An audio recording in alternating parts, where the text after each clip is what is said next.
धुरंधर की सक्सेस ने आदित्य धर को इंडिया के टॉप डायरेक्टर्स की लिस्ट में शामिल कर दिया है। तो आदित्य धर डायरेक्शन में कैसे आए उससे पहले ये जान लेते हैं कि वो पहले क्या बनना चाहते थे। आदित्य धर का सपना था कि वो एक क्रिकेटर बने और वो क्रिकेट में काफ़ी ज़्यादा अच्छे भी थे, बट ड्यू टू पॉलिटिक्स, क्योंकि पॉलिटिक्स हर जगह चलती है और जैसे ही प्लेयर सिलेक्ट होते हैं उसमें भी पॉलिटिक्स हुई और आदित्य धर को बाहर कर दिया गया।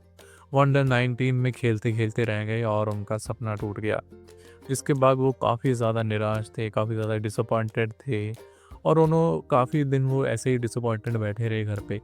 फिर उनके दोस्त ने कहा कि उसे मूवीज़ देखनी चाहिए ताकि वो इन चीज़ों से बाहर निकले।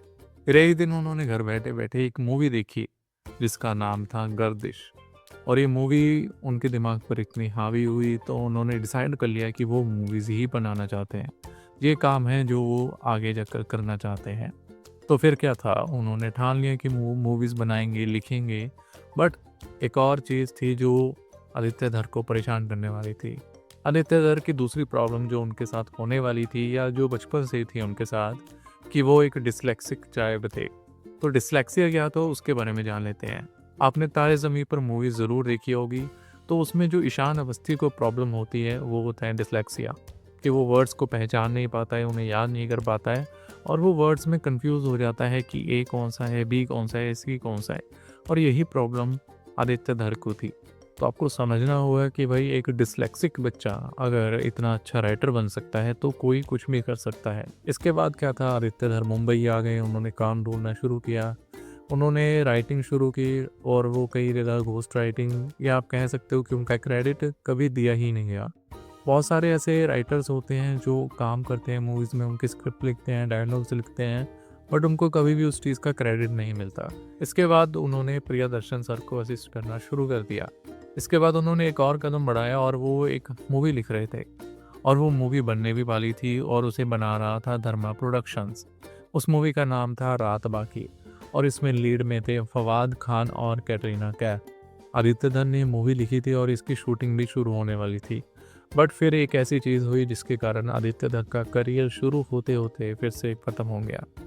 पाकिस्तान इंडिया पर एक अटैक करता है जिसमें 19 सोल्जर शहीद हो जाते हैं, जिसके बाद इंडिया में पाकिस्तानी एक्टर्स का काम करना या किसी भी वहाँ के आदमी का यहाँ पर काम करने पर बैन लगा दिया जाता है, जिसके कारण ये मूवी बंद हो जाती है क्योंकि फवाद खान के साथ काम करना पॉसिबल नहीं है, जो एक पाकिस्तानी एक्टर है। तो इसके बाद ये मूवी बंद हो गई और इसके बाद आदित्य धर एक तरह से फिर से डिप्रेशन में चले गए। बट उन्होंने देखा कि ये हमला हुआ है और उसके बाद जो है उरी की सर्जिकल स्ट्राइक भी की थी इंडिया ने। तो उन्होंने सोचा कि इस चीज़ के पीछे भी तो एक कहानी होगी, क्यों ना इसी कहानी को मैं लिखूं, इसी को लोगों को बताऊं। वो कई आर्मी ऑफिसर्स से मिले, उन्होंने कई लोगों से जानकारी इकट्ठा की, उन्होंने रिसर्च पेपर पढ़े और ऐसे करते करते उन्होंने 6 महीने में पूरी डिटेल वगैरह इकट्ठी कर ली। बट फिर तभी एक चीज़ होती है कि उन्हें पता चलता है कि उरी द सर्जिकल स्ट्राइक पर कई लोग मूवी बना रहे हैं, यानी कि शुरू करने वाले हैं। तो आदित्य धन ने सोचा कि उन्हें बहुत जल्दी काम करना होगा और फिर वो 12 दिन के लिए कमरे में बंद हो गए और उन्होंने लिखी उरी द सर्जिकल स्ट्राइक। इसके बाद उन्होंने एक प्रोड्यूसर को भेजी, प्रोड्यूसर को भी ये कहानी बहुत पसंद आई जब उन्होंने एक बार में पढ़ी और फिर इस मूवी ने इतिहास रचा। इस मूवी ने विक्की कौशल को असली स्टारडम दिलाया और वो एक बहुत बड़े नाम बन गए। इस मूवी ने आदित्य धर को भी एक तरह से बॉलीवुड में एस्टेब्लिश कर दिया। ये मूवी एक ब्लॉकबस्टर मूवी रही थी और उस मूवी का हाउस द जोश स्लोगन आज भी पॉपुलर है। इसके बाद आदित्य धर ने 2-3 और फिल्में लिखी जिसमें बारामूला, आर्टिकल 370 भी शामिल है, बट इन्हें डायरेक्ट किसी और ने किया। वो मूवी जो पाकिस्तानी अटैक के कारण बंद हो गई थी उसे 2024 में दोबारा बनाया गया और उस मूवी का नाम था धूमधाम, जिसमें उन्होंने यामी गौतम और प्रतीक गांधी को लिया। इसके बाद आदित्य धर ने नई स्क्रिप्ट पर काम करना शुरू किया, जून बनी धुरंधर। धुरंधर पहले एक मूवी होने वाली थी बट उन्होंने इतना ज़्यादा पोर्शन जो है शूट कर लिया था और वो इतना शानदार पोर्शन था, फिर उन्होंने डिसाइड किया वो एक मूवी को 2 हिस्सों में डिवाइड करेंगे और थोड़े टाइम बाद रिलीज़ करेंगे सेकंड मूवी को।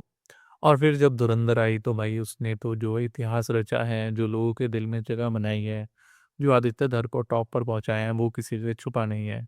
आदित्य धर संदीप रेड्डी वांगा जैसे एक बड़े ओहदे के डायरेक्टर बनने हैं और उस लिस्ट में शामिल हो गई है जब आप एक्टर के पहले डायरेक्टर का नाम देखते हैं।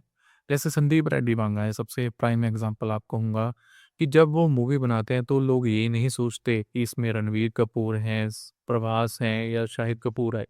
वो ये देखते हैं कि इसे बना रहा है संदीप रेड्डी वांगा।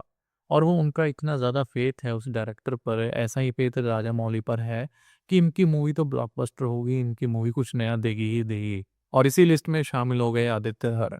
आदित्य धर वो इंसान है जो कितनी मुश्किलों से घिरे रहे, उन्होंने कितनी जगह हार मानी, उनके साथ पॉलिटिक्स हुई, उनको क्रेडिट नहीं दिया गया, उनके प्रोजेक्ट्स बंद हो गए, बट स्टिल उन्होंने अपने आप को दिखाया कि वो किस लायक थे और वो उस जगह पर खड़े हो गए हैं। जो बंदा कभी क्रिकेटर बनना चाहता था, आज इंडिया के टॉप डायरेक्टर्स में से एक है, जो एक मिरेकल से कम नहीं है। और होप सो आदित्य ऐसे ही बड़े प्रोजेक्ट बनाते रहें और इंडिया के सिनेमा को ग्लोबल लेकर जाएं और इंडियन ऑडियंस को अच्छा सिनेमा दिखाते रहें। आपको आदित्य धर के बारे में अगर कुछ और पता है या आपको कुछ नया पता चला तो कमेंट्स में ज़रूर बताएं।